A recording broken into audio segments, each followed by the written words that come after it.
Ayan, sa unahan natin mga kawild, yung isang lalaki nakasakay sa bisikleta. Kanina pa namin siya sinusundan.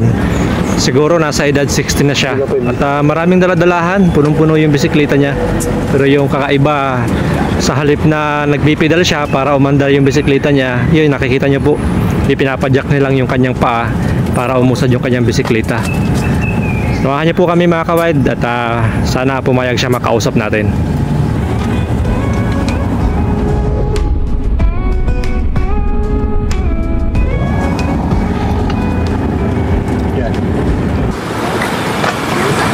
Tatay! Tatay!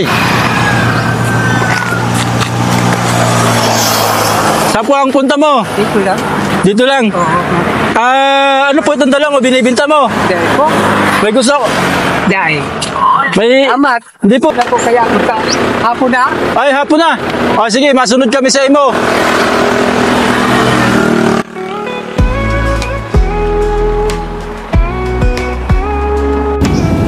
Umunahan tayo mga kawild.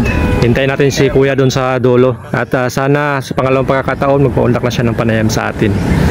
Uy, uwi nga pala tayo mga kawild. Narito po kami ngayon sa Legazpi City, Albay. Kaya Bicol po ang salita dito. Pauwi kami ng Camarines Norte. So ayan na, punta natin si kuya. Sige, sige. Sige Manoy, sige Manoy.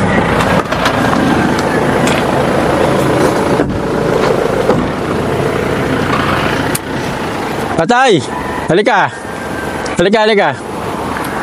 Yung bike mo, walang pedalan. Gusto mo ba ipagawa natin yung bike mo? Paayos pa. Papayos, saan may alam ka ditong paayosan ng bike? Dito na sa Kalagbangan. May alam ka dyan paayosan ng bike? Papayos natin yung bike mo. Salamat. Thank you. Sa Kalagbangan. Saan Kalagbangan? Sa unahan pa? Sige, paayos natin. Tingnan natin mga kawild, medyo mailap siya, ayaw niya makipag-usap. Siguro takot siya sa tao, may trauma siya. Ang napapansin ko kasi walang pedalan yung bike niya. Kasi walang kadena, walang ano. Kung mapapaayos sana, mas magiging maaluan para sa kanya yung bike niya. Saka maalis natin yung mga nakasabit kasi mabigat na rin. Tingnan natin mga kawild kung makukumbinsin natin si tatay na mapaayos natin yung bike niya. Ay mga kawild, napansin mo, dahil walang pedalan yung bike niya, naghihirap siya paahon. Pag palusong naman, bali palulusongin niya na napakabilis yung bike niya. Pansin natin din na napakarami na nakalagay sa bike niya, kaya isa yon sa nagpapahirap kung bakit hirap na siya sa kanyang pagbibisikleta. Kung makukumbinsin na sana natin siya na ibenta sa atin yung ayan, nangungulekta rin siya. Ayun. Nungulikta siya ng mga plastic mga kawild. Siguro yan ang hanap buhay niya.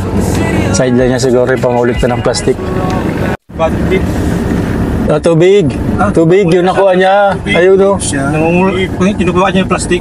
Hindi. Talaga tubig. Nag-ilaw. Ikiban. Alam niya, kabisado niya mga kawild yung kung saan siya pwede kumuha ng tubig para mainit. Oo.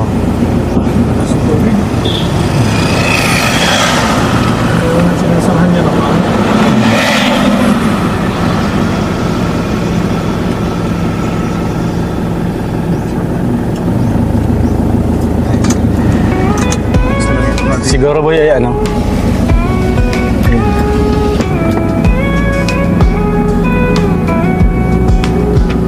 Hit the road, crack the tunes, let the adventure begin. And got my crew and we're rolling with the wind and the grin. Highways calling and the world's ours tonight. Living for the moment, chasing that sunset light. Gas station stops and fast food runs, making memories fast. Every mile story and we're living it to last.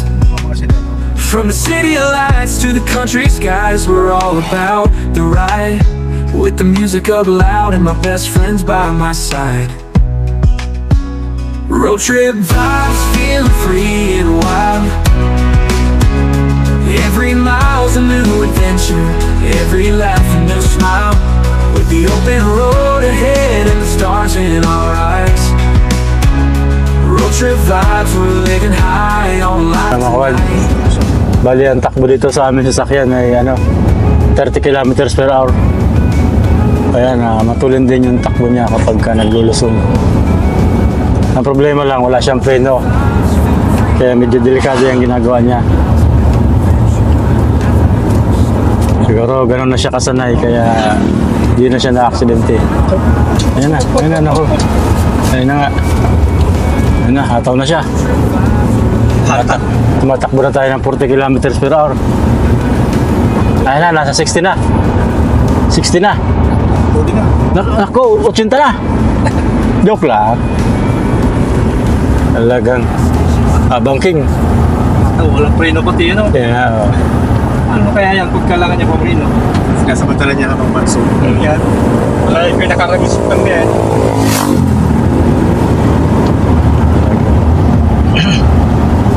Veterano na talaga si Tatang sa kanyang gawain.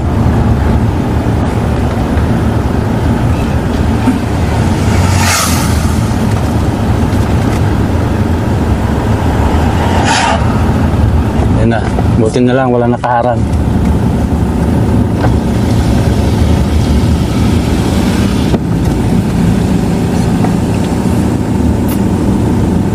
Namin siya. Wala namin yung siya. Tulak na naman si Tatang, oh.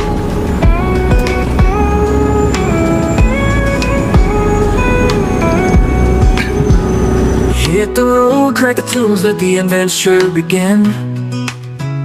And got my crew and we're rolling with the wind and the grin.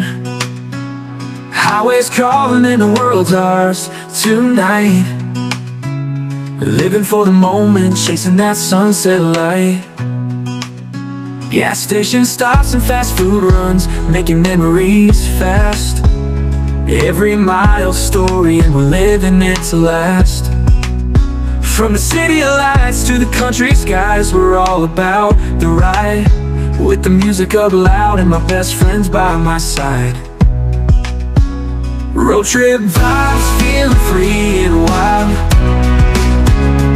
Every mile's a new adventure, every laugh a new smile. With the open road ahead and the stars in our eyes. Yun na muna.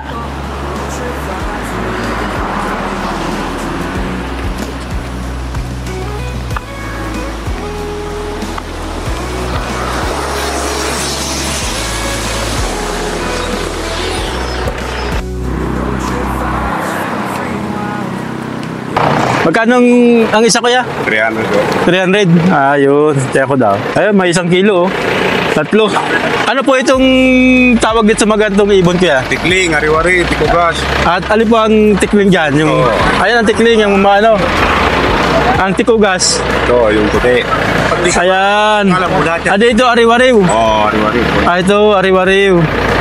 Ayan, no? Paano po ito nahuli, kuya? Lambat lang. Nilambat. Lambat. Dyan. Kaya Ayan. haba.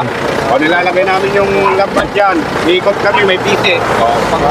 Pag lumipat, hindi namin nahuli. Huli na, ayun. Tumatakbo. Bila. Ayun. Ayun. Dahil yung lambat namin, nakakunta dyan. Apo. Ganyan. Dito pag ito sila. So, kasi mga kawild, ano to? Ibon talaga ito sa Danawan. Ito dahil napakalawak ng Danawan dito sa Bicol. So marami sila nahuhuling ganito.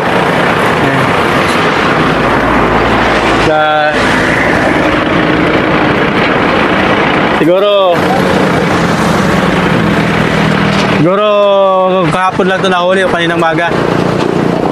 Kailan pa ito ko nahuli? Kaninang maga lang. Kaninang maga lang. Kanina lang, mga alas 7 may Ayun, alas 7. Oh. Yun. Makabay,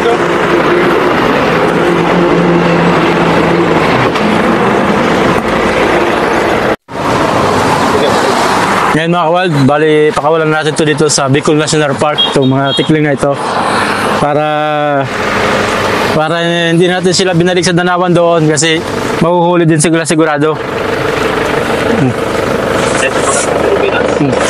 Kasi mga kawild, ayon sa batas ng Pilipinas, yung panghuhuli ng gantong ibon ay pinagbabawal. Bali ito talaga mga kawild. Kahit sa wild ito nabubuhay, sa gubat, sa Danawan. Yan.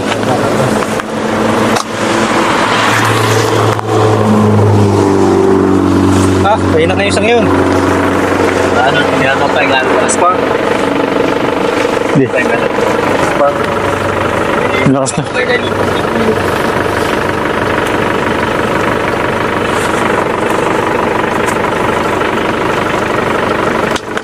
Pa mga kawan. Mabilis. Suba. Nanuka pa.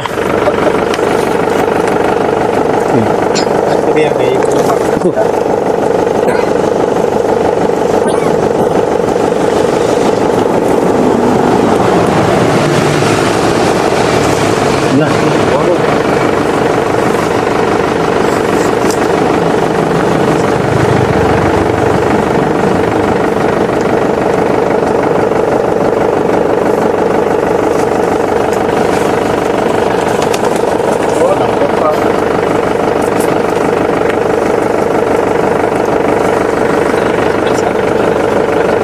Ito mga Waldo, tingnan mo, napakaganda nitong ibon na to. Kulay pula. Ayan, kulay pula siya.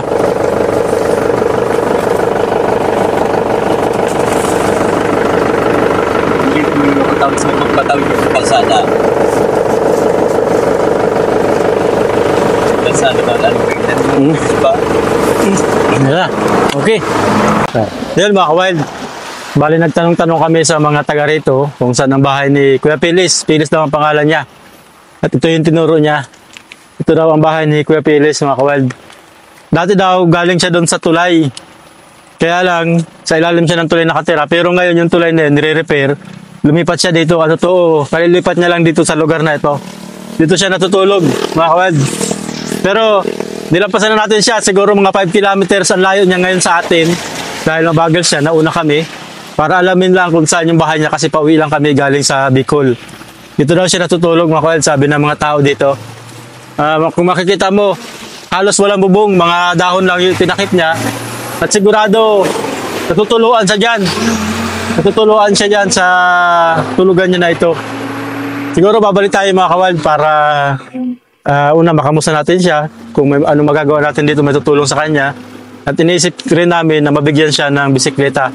Pero ayon doon sa isa na namin nakausap na nakakakilala sa kanila, may nagbigay na daw ng mga bisikleta sa kanya, mga bago mountain bike, kaya lang ninanakaw daw kay Kuya Felix. Kaya nangyari, kinatsagaan niya yung luma niya.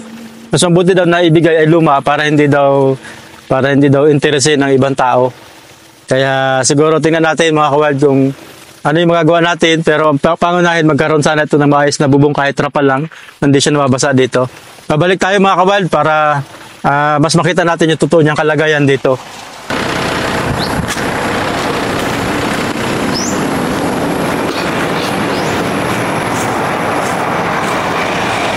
Bro!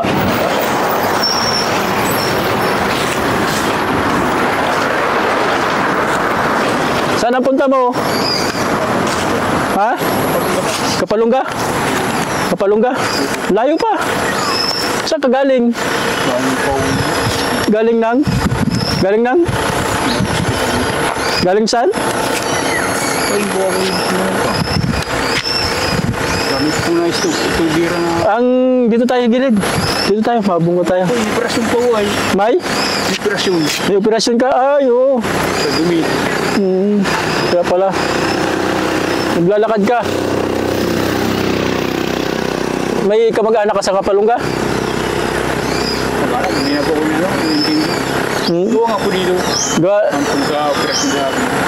Ilang taon na yan? Wala po ako. Nagbalik lang po ako. Ilan ako dyan sa labo. Nakumpay ka niya sa labo? Ilan mo dyan, binugbog. Binugbog ka sa labo? Tatlong lalaki? ang bata pa. Pero wala man akong ginagawa. Nampasagal ako dito ng punawal. Oo. Ang galing yun. Oo, ayun. Ngayon, pauwi ka ng... Pa po na, ano dyan, nag-ano ako sa ospital. Hindi mo, pauwi na ng ospital. Oo. Ano naman po ko yun? Sinong uwian mo sa Kapalungga? Wala nga pa. Sa ano, dito sa may ano, purok lang po ko na ano. Sa puro ka lang natutulog.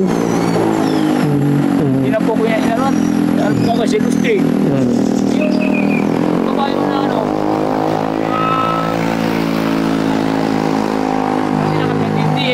Yung mga dala mo, ano yan? Pag yung rusing, inano kami ng ano, iba naman, yung pamilya mo po yung nagkaraan. Kaganto-ganto lang, trabaho po ako sa ano. Ay, bigyan kita ng ano, pambili-bili mo pagkain. Bili mo pagkain. Kaantay ng ano, ano nangyari sa akin? Ito. Pero wala man po akong ginawang ano po. Tingin po Kumain ka na ba? kain po. Ano rin po ako yan, binigyan po ako ng prutas dito sa may ano. Diyan, binigyan ka puros pagkain. Malapit lang po ako dun sa may mga ano, kantin. Ano pagkain? Ano, Di po ako yung nag-ano sa ano. na nanghihingi. Anong pagkalan mo? Dinis Ilustreng giyadan ako. Hindi na po ako sa magulang ngayon na lalaki. Inano po ako. Yung parang yan. Hindi, ano, inano lang kasi. May asawa ka, may pamilya ka? Hindi po ako nagkano. Di- Biglang po ng, Mm. nalipin po, pero yung babae, hindi ko na rin na. Hindi ko nakatanda. May nasa, ano na, tao. Ewan ko. At ako po yung parang nakumatos na po eh. Kumatos na. Oo. Di nga po Nakita kasi namin doon sa tulay. Kaya sabi ko baka nagugutom ka. Ano. Kilid na lang sa ato, matulog na kami. Ay, yung mga dala mo, mga gamit mo yan? Ano lang po ito, yung mga plastic. Pambinta? Hindi, pag nagkano po ako ng, binigyan po ako ng ano, ipon ko, Tapos aanuhin mo yan? ito karami. Aanuhin? Aanuhin mo naman? Dinala ko ng pot. Binigyan ko sa ano. Nagiging pira din, binibenta. Ang gano'n po. Ang bibili po ito sa mga Malayo pa ba ang punta mo? Kapalungga pala. panong Maglalakad ka lang. Ano pa? Malayo pa. Ano pa? Mga... pag nagkano po ako nun,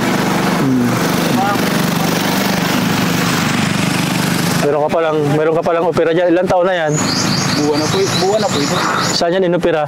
Yung hospital po. Saan hospital? Hospital. Kung parang umalas pa ako, wala pa akong malay. Yeah. Ginanong lang po ako. Bro, paano? Pupunta na kami. Oo. Bigyan na namin baka pambili pagkain. Kaya nakita kasi namin doon. Ayun. Pag pamasahe ko lang po ito, pag pinasakay po ako ng jeep, Ayan, no, sakay ka ng jeep para may pamasahe ka. nagada ko siya. Makarating ka agad Kapalungga. Oo. Salamat ah. Opo. Oh, sige.